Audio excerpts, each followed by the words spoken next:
Welcome to ZKast, everybody. I'm Z.S. Caravallo from ZK Research, and I'm here along with Chris Preimesberger, editor emeritus at Eweek, and now ZDNet contributor. Chris, how you been? You got to be swamped doing both jobs now. I am kind of. I'm phasing out Eweek a little bit, but and ZDNet's ramping up quite a bit, so it's fun. It's never a dull moment. Yeah. Well, but speaking of Eweek, before we get into the news from the week, I wanted to thank my Eweek, my media partner, where ZKast is done in conjunction with its Eweek eSpeak series. Chris, this was a big event week, right? We had Apple's Worldwide Developer Conference. All the Apple fan people sit there with bated breath, waiting to hear what Apple's going to say. Worldwide Developer Conference is interesting. It's the ultimate hit or miss show. They've had some really good WWDCs, and they've had some really lame ones, frankly. We've talked about this before with Apple. They're not really. It's hard to say they're really an innovator anymore. A lot of the features and a lot of things they came up with at WWDC were catching up with Android and things like that. But I did think this year's event carried some weight to it. I thought there was a lot of really interesting announcements they had. One of them that I like personally is that you have the Find My feature now for iPods, and I'm always looking at them, so you can have your iPods make some noise, but that's not really a business thing. One of the more interesting announcements I thought, though, was that FaceTime is coming to, are you ready? Non-Apple devices, right? Whoa. So FaceTime's obviously a very, very popular feature on Apple products, in part because it's just built in. It's very easy to use. I can just tap to FaceTime anybody. I think in a lot of ways it's superior to SMS because it's fully encrypted. So people, do like that. Apple's got a bunch of changes planned for it in iOS 15. And you can do portrait mode and things like that now. So you don't have to look at people's feet and things like that. But the biggest change is what I mentioned, is through a web browser, you can use FaceTime on any device. And so if it's a non-Apple device, Windows, Android, things like that, you can actually bring up a browser and FaceTime with somebody else. And so for all those people out there that aren't Apple users, you can now FaceTime your friends that have on them, have them. So, it does work on the web, so it's not really full interoperability. I don't know if all the kind of cool features will work, like, putting hats and things like that on people, but I think it is a good first step. People have asked me, is this Apple's way of competing with Zoom and Webex and companies like that? And I don't think so. If you're going to get into the enterprise video conferencing space, you got to be able to integrate with corporate directories. Right. You got to have IT admin tools. But I do think Apple being more open and more interoperable is good. So what do you think? It's a great step for Apple. I applaud them for that. I don't think it competes necessarily with Zoom or Webex. FaceTime is generally friends talking to each other or family members kind of thing, one-to-one on your phone. And to be able to do it, on a browser, and it doesn't matter what kind, if you have a Samsung phone or some other kind of phone, and you can use it, it's great. So I think it's good PR for Apple more than anything else. I do think there's a kind of an edge B2C use case where maybe if I'm a business and I want to be able to, let's say I'm a consumer and I just bought a refrigerator and I want to talk to the company, maybe I can FaceTime them instead of having to use some proprietary app or something. Yeah, like that. And then you can also get even something. Yeah, demos and things like that for new products before you buy it. Maybe you call the store ahead of time and have them demo it. I mean, something like that. That's a good thing. Yeah. Yeah. So now, second, that I thought was notable was some security updates. And during the keynote, Apple said they believe privacy is a fundamental human right. Now, to that I say, do we believe Apple there, right? Because they've sort of gone through the ringer on security, but they did bring more privacy here. And one of the really cool features they came out with is something called iCloud Plus for privacy. So if you're willing to pay more for iCloud, you'll get some cool security features. And I think these are worth paying for. Actually, I'm considering it myself. One of the features they have in iCloud Plus is they let you create kind of a temporary obscure email address. Like you could create cp58@icloud.com. You could put that in, if you're buying something from a vendor, you'll never buy again. If you're dealing with some, overseas manufacturer, you don't want to have your email. You simply create that email address and it literally relays that email to your email. And so if you're getting a lot of spam and you don't like it, you just delete the address. Yeah. And so in theory, you could create an iCloud Plus email address for every thing you shop for. You know who's sending you spam and you know who's not. So that might be so. Apple said they'll send. That might send plant some seeds for some other kinds of communication too. You know, having that fake address could maybe be used in some other ways too. I'm thinking in terms of email or whatever, or messaging. That's not a bad idea. You're obfuscating, or it's another level of obfuscation that kind of helps you with your data privacy. So that's interesting. We should probably investigate that.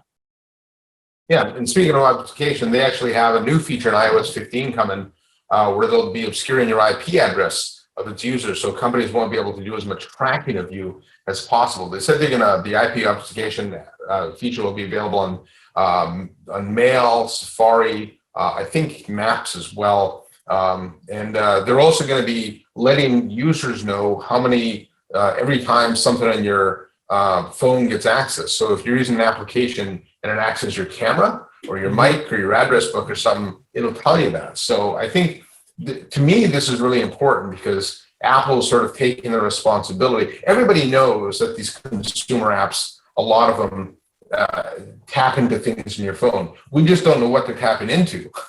And so, but now Apple's going to start tracking that and revealing it to the user. And I think, Apple's talked the talk of security for a while, but I think they're actually walking the walk now. I think Facebook and some other companies can take some notes here because, data privacy is first on the list of many priorities for people these days. And Apple that's interesting. They're really leading the way. That's good stuff. Congratulations to them for that. Yeah. And the last feature I want to call out is an AI feature called live text. So everybody that I've ever worked with, I know once in a while you do something like you snap a picture of a whiteboard in your office, or you're driving on the highway as the passenger, of course, and you snap a picture of a billboard because you want to retain a phone number, things like that. Well, Apple's got a new AI feature in iOS 15 coming called live text that does what it says. You can actually, it'll translate the images on your phone into text. And so they actually showed a demo where somebody took a picture of a whiteboard and they cut and paste the text into an email. So converted all text and converted to an email. Or it actually supported click to dial too. They took a picture of a phone number, tapped the phone number, and dialed the phone number from an image. They added some search capabilities as well, so you can search in Spotlight now on photos. So if you wanted to search all your mountain photos, you say search mountains, and it'll go find all the mountains. Or if I want to see all the things like that, it's not just facial rec now. So I think that's a really cool AI feature that makes these things much more usable. And I do think there are some business implications there because everybody takes pictures of whiteboards. And we, for all the talk of collaboration tools and digitization, the whiteboard has yet to really be digitized well. People still like the standard pen on the standard whiteboard. And if we can do something to make that a little bit easier, I think that's great. And so I'll give Apple kudos there. Yeah, well, this sounds like it was a very productive WWDC for them. So that's good.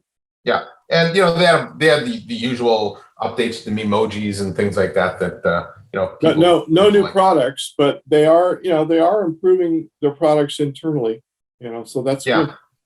Yeah, well, I'm waiting for the new multi-core MacBook Pros to come, so that'll be kind of interesting. So, but anyways, I thought it was really a very strong worldwide developer conference. I wasn't that impressed last year, but this was a good one. So yeah, good. Okay, next up, let's talk about Webex? Cisco Webex. Yeah, we'll stay in the collaboration space. So you and I both wrote about the event that they had. They held an event called Hybrid Work. Obviously, we're kind of nearing the end of we reached the peak for vaccinations.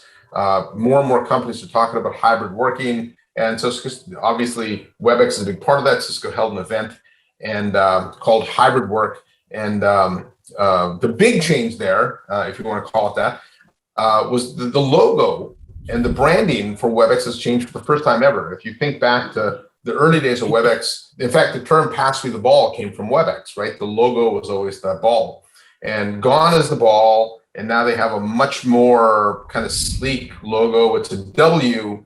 And I talked to Aruna Rachachandra, the the CMO of Webex, and she talked about the W actually being a rotating double helix, which showcases two hands that come together, and it's really a metaphor for teams and flow. Cisco's mission, of course, is to power an inclusive future, and a lot of the features they built into Webex do that. And so, in the context of the workplace, things like I'm not sure, Chris, do you know, if I asked you to raise your hand on Webex, would you know where to look for that? I would. Not a lot of people do. So they've added some, so they have some AI capabilities now. If I raise my hand physically like this, it'll actually raise a digital hand. They've got noise block capabilities. So if I'm in a noisy environment, I can still be part of the conversation. They've got touchless interfaces where I can speak to it.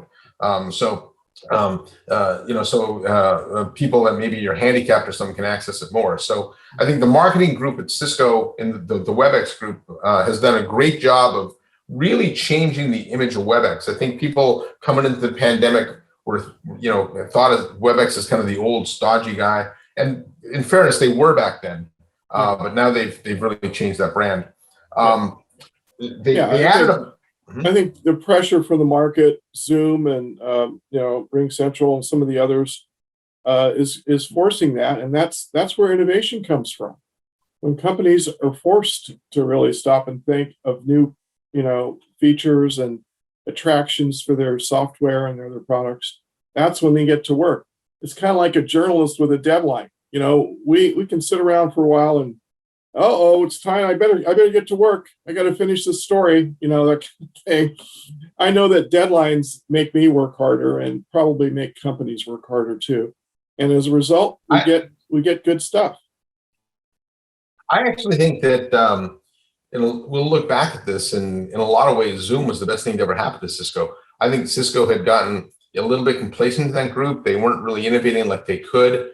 And, since the pandemic started, Jeetu Patel, the SVP of the group, said they've delivered 800 new features, right? So I don't know without Zoom if they deliver 800 new features, because for the first time in a long time, they had some real competition. I know Microsoft Teams is out there, but that's a bit of they can't really compete with Cisco as far as features goes. They compete more on licensing and packaging. The Teams is big in different parts of the world, though, surprisingly. They're very, very well used there, more so than Zoom in some countries, about 40 countries. So there's a lot of competition in this collaboration space. I think we've just seen the beginning of it. Yeah. One of the big changes they had, though, was pricing. So Webex will be sold as a suite now. So if you think of all the things Webex does meetings, calling, polling, events, and there was one other thing. In video that they do. And so you'll be able to buy all of those for about $10 per user per month, which Javed Khan, the GM, was very careful to let me know, make sure if I said $10 a month, make sure you know that it's street pricing with enterprise licensing, but still, even at $10 a month, you get all the Webex capabilities. And I think, meetings, calling, messaging, polling, events, those are the fun. And I think, as when the pandemic started, everybody rushed up to go buy their favorite collaboration tool. And so it's possible, in fact, likely, that you might be in one tool for calling, one tool for meetings, one tool for messaging or whatever. I think more and more companies I talk to want to consolidate that. So Cisco's taking price off the table, right? So at $10 per user per month, that's a pretty that's a pretty low price point. They also added some audio intelligence, and so they've got the speech capabilities where if you're in a noisy environment. In fact, they had a video of the partnership that they have in McLaren, where they had a person on the racetrack talking, and the person on the other end couldn't hear, and they turned on noise block, and all of a sudden you could hear. But now they're getting into, they can zip out people's voices and things like that. So they're adding a lot of AI capabilities. Lastly, the other area where Cisco's really been innovative, I think, is in the area of devices. If we're going to be in a hybrid workplace, devices are going to play a big part of that. They have some cool capabilities, like if I'm wearing a Cisco headset and I sit down at a desk, it'll automatically log me in, so I don't have to go to the phone and tap something to log me in. And so, I think when it comes to usability, the best user interface is no user interface, right? Yeah, so if we can automate all of that, that's great. So the word automate's the key thing here. We're going to be seeing more and more of that in all of the things we do, and we're just seeing the beginning of this, like we said. Yeah. Anyways, so that's the highlights of the Webex event. I did want to touch on one more thing, and you had brought this up to me. Was there was a pretty big internet outage at the beginning of the week? Yeah, and I didn't get a lot of the details around it. Did you have any? I really, I didn't cover that. We had some other folks covered at ZDNet, but it was very widespread, and it hit ZDNet too. A couple of our locations were down for a couple hours, and we did have a story from one of the managers at Fastly. And the funny thing is, I hadn't really known much about Fastly at all. I had no clue that it was that pivotal, of an internet provider. I just did not know that. A lot of people do know it now. I think the investigation into this is still ongoing. It was only a couple days ago. I think they're still trying to find out what happened. I don't know if they have the answer yet. Yeah, I actually I think what this shows us is that the importance of the internet plays in our lives now. Like I was thinking about this the other day that I don't know. There's so many things you do instinctively. Turn on GPSs, book restaurants using OpenTable. Even if you're thinking about going somewhere, you'll quickly take a look and see what traffic is like. That we had to do other ways before. Without the internet, we're sort of lost. And so I opened my GPS lesson. I tried to open my Google GPS or my Google Waze the other day, and it was down. It wasn't working. It wasn't showing me the traffic, and I thought, oh my God, I'm stuck. But it turns out that I had an operating system update, and the update to the maps was not compatible with my phone, which is 2 or 3 years old. So that's why. So I went back and I just took off the updates, and it works fine. Yeah. Well, anyway, that's what happens sometimes.